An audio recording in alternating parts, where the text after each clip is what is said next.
Hello guys, good morning guys. हम लोग का जेनेटिक्स एंड वेरिएशन का जो है क्विक रिवीजन चल रहा है। मैं इस क्विक रिवीजन में ये चीज़ आप लोग को बता रहा हूँ। इससे पहले एक वीडियो मैंने बनाया था, आप लोग को आप देखे या नहीं देखे। अगर जी जो नहीं देखा है तो वो जा कर के डिस्क्रिप्शन में लिंक दिया हुआ है, वहाँ से देख लें। इस जेनेटिक्स में ये NCERT लाइन बाय लाइन में ये सब चीज़ समझा रहा हूँ कि NCERT से मैक्सिमम 85% जो है क्वेश्चन NCERT से रहता है। ठीक है, 85% मतलब 85 क्वेश्चन NCERT से रहता है। टोटल हम लोग का 90 क्वेश्चन रहता है बायोलॉजी में, आप लोग को पता होगा। इसमें से 5 क्वेश्चन इधर उधर से रहता है, बट लेकिन 85 क्वेश्चन जो है ना आप लोग का NCERT एकदम लाइन बाय लाइन रहता है। तो मैं NCERT का वो लाइन आप लोग को बता रहा हूँ जहाँ से क्वेश्चन बनता है। और बच्चा जो है NCERT पढ़ने के बावजूद भी उस लाइन को नहीं समझ पा रहा है कि यहाँ से क्वेश्चन पूछा है। तो ये सब चीज़ मैंने यहाँ तक इससे पिछले वीडियो में बता चुका था। आज जो मैं बताने वाला हूँ आज है ये सारा चीज़ बता चुका हूँ। जो भाई नहीं देखा है वो जा कर के डिस्क्रिप्शन में लिंक दिया हुआ है, वहाँ जा कर के ज़रूर देख लें। तो आज जो है हम लोग का शुरू होगा कोडोमिनेंस से। ठीक है, तो फिर मैं क्या करूँगा कि आप लोग को वो पॉइंट बताऊँगा जहाँ से क्वेश्चन बनने की संभावना है और जहाँ से क्वेश्चन आया हुआ है। ठीक है, तो कोडोमिनेंस में देखो कैसा ये है, क्या चीज़ के बारे में बता रहा है, यहाँ पर कैसे कैसे क्वेश्चन आ सकता है, ये सारा चीज़ मैं बता रहा हूँ।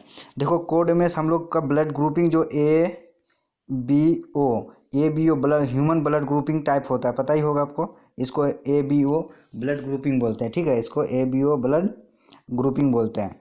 तो अब इसमें है कि हम लोग का ब्लड ग्रुपिंग में एक जीन होता है। ठीक है ना, ब्लड ग्रुपिंग में आई जीन होता है। देखो ABO यहाँ पर लिखा हुआ है कि ABO blood grouping control by the I gene. हम लोग का जो ये देखो यहाँ पर लाइन लिखा हुआ है कि ये जो है आई जीन जो है हम लोग का ब्लड ग्रुपिंग को कंट्रोल करता है। ठीक है, ये बात होता है। और हम लोग में ह्यूमन में 3 तरह के ब्लड होते हैं, पता होगा। RBC, WBC, ठीक है, एक होता है प्लेटलेट। ठीक है, ये 3 तरह का ब्लड होता है। तो RBC के सरफेस पे जो है, इसको रेज करते हैं, देखो यहाँ पे RBC के सरफेस में देखो यहाँ पर है कि ये क्या रहता है, ये सरफेस पे शुगर पाया जाता है। क्या रहता है, शुगर का होता है। शुगर इसको कंट्रोल करता है। तो यहाँ पर जो है 3 तरह के आइजीन, ये जो आइजीन होता है, इसको अरेंज करते हैं। आइजीन जो होता है, ये आइजीन जो होता है, ये आइजीन 3 तरह के होते हैं। ठीक है, एक IA होता है, ठीक है, एक IB होता है, एक स्मॉल आई होता है। ठीक है, ये स्मॉल आई बोलते हैं। तो ये 3 तरह के आइजीन हमारे ह्यूमन ब्लड इसमें पाया जाता है, ब्लड में पाया जाता है। देखो यहाँ लिखा हुआ है NCERT में, देखो यहाँ पे the I gene 3 IgA produce the sugar. ठीक है, ये और यहाँ पर इस लाइन से एक क्वेश्चन ये भी बनता है कि यहाँ पर देखो लिखा हुआ है कि the I gene has the 3 alleles IA, IB and I। The alleles IB are produce the slightly different from the sugar. देखो यहाँ पर ये जो स्लाइटली जो लाइन लिखा हुआ है ना, यहाँ से क्वेश्चन पूछता है बच्चे को। यहीं पे वहाँ पर क्या कर देगा कि तुम्हारा लाइन में क्या कर देगा, the gene 3 alleles IA, IB produce the same form of the sugar, या different form of the sugar, या slightly different form of the sugar. यहाँ पर चेंज कर देगा स्लाइटली। तो ये पॉइंट जो है ना, ये पॉइंट याद रखने वाला है कि यहाँ पर जो ये स्लाइटली वर्ड जो है ना, स्लाइटली डिफरेंट, यही यहाँ पर बच्चे को जो है धोखा खिला देता है। ठीक है, तो ये पॉइंट हुआ तुम्हारा क्वेश्चन को पकड़ने का। यहाँ से क्वेश्चन पूछा हुआ भी है, तो इस पॉइंट को ध्यान से बच्चा पढ़ के तो चला जाता है, बट लेकिन ये स्लाइटली पे ध्यान नहीं देने के कारण बच्चे का जो है क्या होता है, क्वेश्चन गलत हो जाता है। तो ये मेन स्लाइटली पे ध्यान देना है यहाँ पे। ठीक है, ये एक पॉइंट हुआ यहाँ से। अब जो है इसमें 3 तरह का जीन होता है, 3 तरह का जीन बता दिए। आई जो है आई प्रोड्यूस कर, ये शुगर आई ये शुगर प्रोड्यूस करता है, IB भी शुगर प्रोड्यूस करता है। जो स्मॉल आई जो ये कोई शुगर प्रोड्यूस नहीं करता है। ठीक है ना, तो इस तरह से हम लोग का जो ब्लड ग्रुपिंग का जो जीनोटाइप और फिनोटाइप, 2 वर्ड है, एक जीनोटाइप ठीक है, और एक होता है फिनोटाइप। ठीक है, तो यहाँ पर 2 क्वेश्चन यहाँ से बनता है कि जीनोटाइप कितना होगा, फिनोटाइप कितना होगा। ठीक है ना, तो फिनोटाइप क्या होता है, देखो जैसे कि blood group A blood group होता है, B ब्लड ग्रुप होता है, AB होता है, एक एक ओ होता है, ठीक है। ये 4 तरह का ब्लड ग्रुप है। ये जो 4 तरह का ब्लड ग्रुप हुआ ना, इसी को बोलते हैं फिनोटाइप। इसको क्या बोलते हैं? फिनोटाइप। तो फिनोटाइप कितने टाइप्स के हो गए? ये 4 टाइप्स के फिनोटाइप्स हो गए, ठीक है। ये एक क्वेश्चन यहाँ से बनने का बन गया। एक क्वेश्चन की फिनोटाइप पूछेगा तो कितने टाइप्स के? 4 टाइप्स के फिनोटाइप्स हो गए, ठीक है। सेकेंड क्वेश्चन आपको जीनोटाइप होता है। जीनोटाइप जो होते हैं 6 टाइप्स के होते हैं, 6, ठीक है। यहाँ पर इरेज करते हैं, फिर से देखते हैं जीनोटाइप। और ये जीनोटाइप 6 कैसे होता है वो भी, ये 6 टाइप के होते हैं। अब ये प्रूव करते हैं। यहाँ पे देखो, यहाँ पे जीन लेवल पे, यहाँ पे देखो, ये एलील फॉर्म आई से ये लिया, ठीक है। आई ये लिया, आई भी 2 पेरेंट, ये पेरेंट 1 है, ये पेरेंट 2 है, ठीक है ना। और ये जीनोटाइप लेवल है, ये तुम्हारा ब्लड ग्रुपिंग बनता है, ठीक है। जैसे कि आई ए से क्रॉस कराओगे आई ए को, तो वो तुम्हारा आई ए बनेगा, ठीक है। आई ए बनेगा। फिर इसको आई ए आई और आई बी से कराओगे तो ए बी बनेगा ब्लड ग्रुप। यहाँ पर देखो, फिर उसके बाद आई ए और स्मॉल आई से करोगे तो तुम्हारा ए ब्लड ग्रुप बनेगा, आई ए, ये, ठीक है। अब बोलो क्योंकि ये जो स्मॉल आई जो है ना, इसमें कोई जो है शुगर, ये जो स्मॉल आई जो है कोई शुगर प्रोड्यूस नहीं करता है, जिसके कारण जो ये आई ये जो है इस पर डोमिनेट हो जाता है, ठीक है ना। तो डोमिनेट हो जाता है, जो बच्चा घर का छोटा रहता है वो कोई प्रोड्यूस नहीं कर पा रहा था, उस पर वो जो बड़ा वाला भाई रहता है वो डोमिनेट कर देता है। तो इसमें क्या होता है, आई ये और ये स्मॉल आई ये इस पर डोमिनेट हो जाता है, जिसके कारण ये ए ब्लड ग्रुप बन जाता है, ठीक है। तो यहाँ पर देखो कि देखो आई ए और आई ए से ये ग्रुप बना, आई बी और आई ए और आई बी से तुम्हारा ए बी ब्लड ग्रुप बना, आई और स्मॉल आई से तुम्हारा ब्लड ग्रुप ए बना, ठीक है।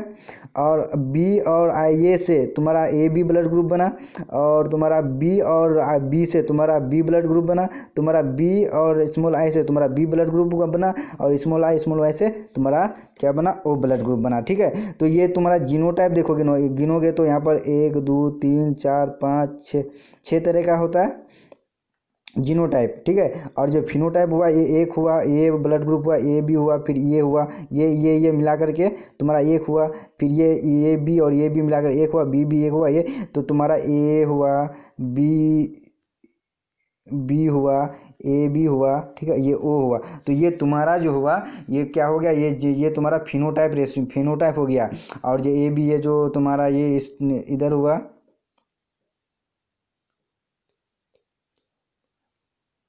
ये जो हुआ ये तुम्हारा जीनोटाइप रेशियो हुआ। तो ये जीनोटाइप और फिनोटाइप का रेशियो आपका पता होना चाहिए, क्लियर है।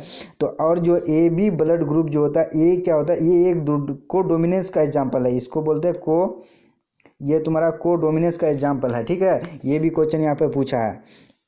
देखो यहाँ पे लिखा हुआ है कि because of the codominance of the here codominance of the red blood cell A B O of the blood group शुगर, दोनों में क्या पाता है, शुगर पाया जाता है, इसलिए ए बी ओ जो है अपना शो करता है। तो ये भी ब्लड ग्रुप जो है कोडोमिनेंट शो करता है। एक क्वेश्चन यहाँ से बना, ठीक है। उसके बाद एक क्वेश्चन तुम्हारा यहाँ से बन जाता है मल्टीपल एलिलिन से। यहाँ से आ जाओ, ए बी ओ अभी बताया आप उनको, तो देखो कि ए बी ओ जो ब्लड ग्रुप होता है तो वो तो है ये तुम्हारा मल्टीपल एलिज्म का। यहाँ से देखो A B O blood grouping is the multiple example, किसका, मल्टीपल एलिज्म का एग्जाम्पल है ये, ठीक है। ये एक सेकंड क्वेश्चन यहाँ से ये हो गया, ठीक है। ये सब क्वेश्चन बनता है और पूछने का संभावना है।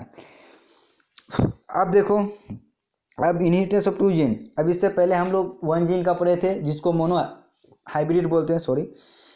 और अब पढ़ेंगे इनहेरिटेंस ऑफ 2 जीन। 2 जीन का मतलब कि डाई हाइब्रिड, डाई मतलब होता है 2, डाई हाइब्रिड का मतलब 2। यहाँ पर 2 जीन का मतलब ये हो गया कि 2 कलर लेते हैं, ठीक है ना। वहाँ 2 कलर नहीं, मतलब 2 कैरेक्टर लेते हैं।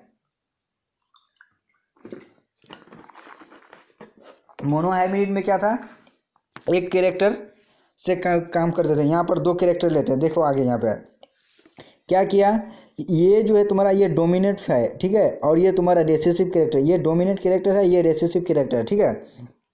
डोमिनेंट कैरेक्टर में क्या किया, सीट का राउंड ले लिया और येलो कलर ले लिया, ठीक है। और यहाँ पर जो सीट जो है व्रिंकल और ग्रीन ले लिया, दोनों को क्रॉस कराया, ठीक है। तो दोनों ये क्रॉस कराया तो 2 कैरेक्टर लिया। उसके बाद यहाँ पर आगे जाओ, यहाँ पे क्रॉस कराया, ये स्क्वायर पुन्नेट बोलते हैं, इसको पता ही होगा, ये स्क्वायर पुन्नेट बोलते हैं। स्क्वायर पुन्नेट कौन दिया था, इसका नाम आपको याद होना चाहिए था, ये होना चाहिए, ठीक है। ये भी पूछता है, इसको स्क्वायर पुन्नेट बोलते हैं। क्लियर है।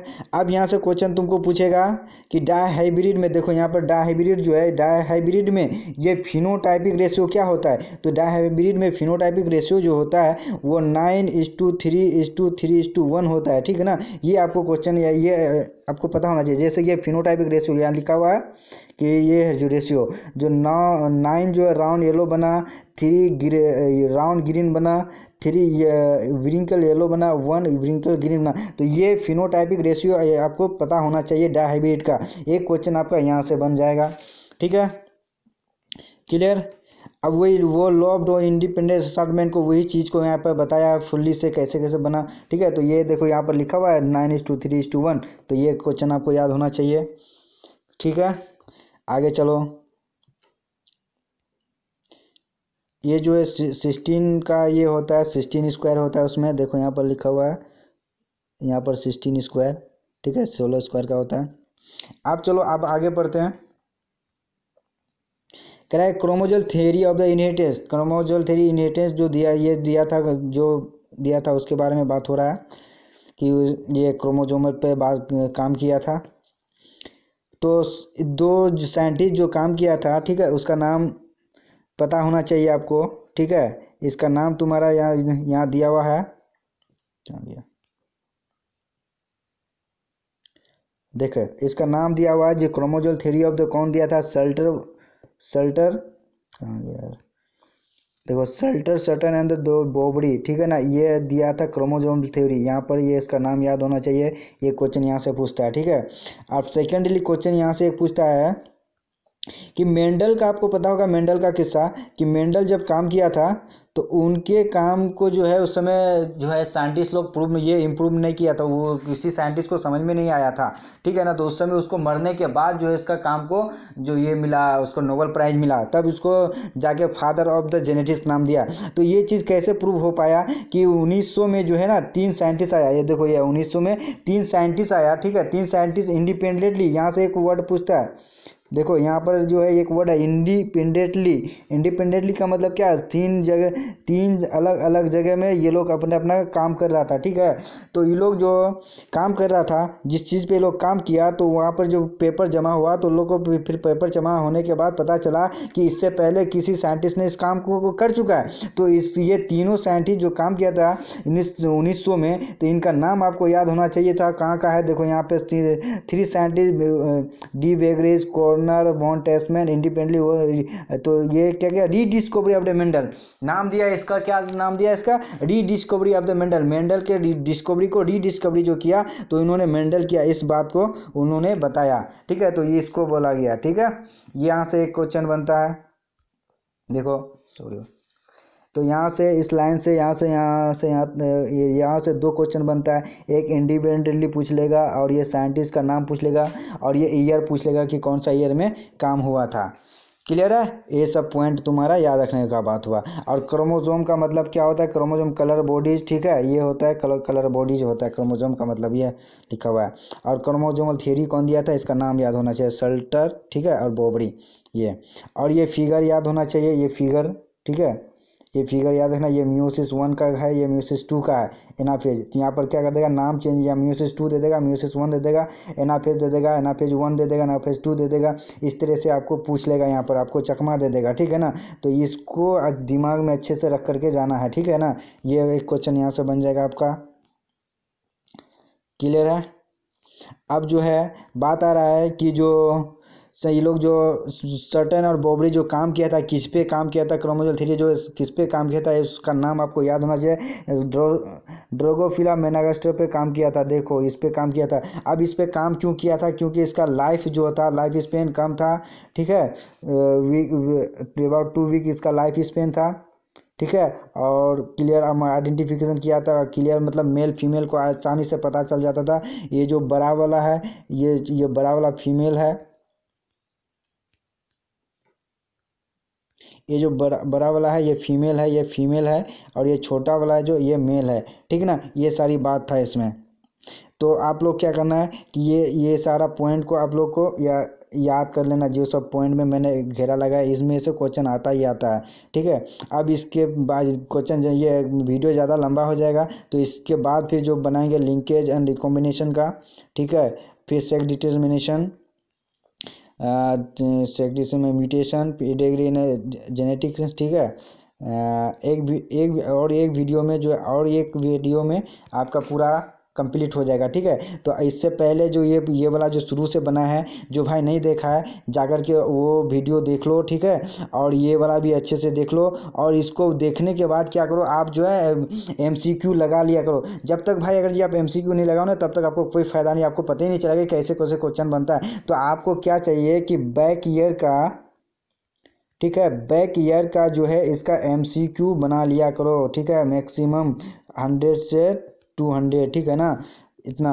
और आप लोग को अभी जो है लास्ट टाइम, अभी एग्ज़ाम का लास्ट टाइम है, तो अभी आप लोग को कैसे कैसे तैयारी करना है, every day minimum 100 question MCQ जो है बायो का बनाना है। ठीक है, 100 जो है मिनिमम कम से कम फिजिक्स का। ठीक है, और 100 किसका कम से कम मिनिमम केमिस्ट्री का। ये तीनों का मिनिमम जो है ना 300 क्वेश्चन एवरी डे बनाओगे, तभी तुम्हारा तैयारी अच्छे से हो पाएगा भाई। ठीक है, और जो है बायोलॉजी को रिवीजन किया करो। ठीक है ना, बायोलॉजी को रिवीजन किया करो। फिर क्या कहता है वो फिजिक्स का जो फार्मूला होता है उसको रिवीजन किया करो। ठीक है, रोज़ मॉर्निंग में उठ करके। और ऑर्गेनिक में रिएक्शन, नेम रिएक्शन जो होता है, नेम रिएक्शन उसको देखा करो, कौन सा रिजेंट दिया है, कौन सा प्रोडक्ट बनता है, ये सब याद किया करो। ठीक है ना, अभी अभी कुछ दिन बचा हुआ है, इसी में अब जितना करना है कर लो। ठीक है ना, फिर ये टाइम नहीं मिलेगा, ये दिन ना मिलेंगे कल, गाना नहीं, ये दिन ना मिलेंगे कल, गा लो हंस लो, इसलिए पढ़ लो लिख लो, क्वेश्चन बना लो, आज ही बना लो, ये दिन ना मिलेंगे कल। ठीक है भाई, तो आप लोग इस, अगर ये अच्छा लगा तो शेयर लाइक्स नहीं कहेंगे करो या ना करो, ये तुम्हारी मर्जी है। ठीक है, लेकिन अगर ये फ़ायदा हो जाए तो दूसरे को भी बता दो। ठीक है, ताकि दूसरे को भी फ़ायदा हो जाए। हैं, तो आप लोग अच्छे से पढ़ाई करो। All the best, thank you so much for watching. अल्लाह हाफिज़।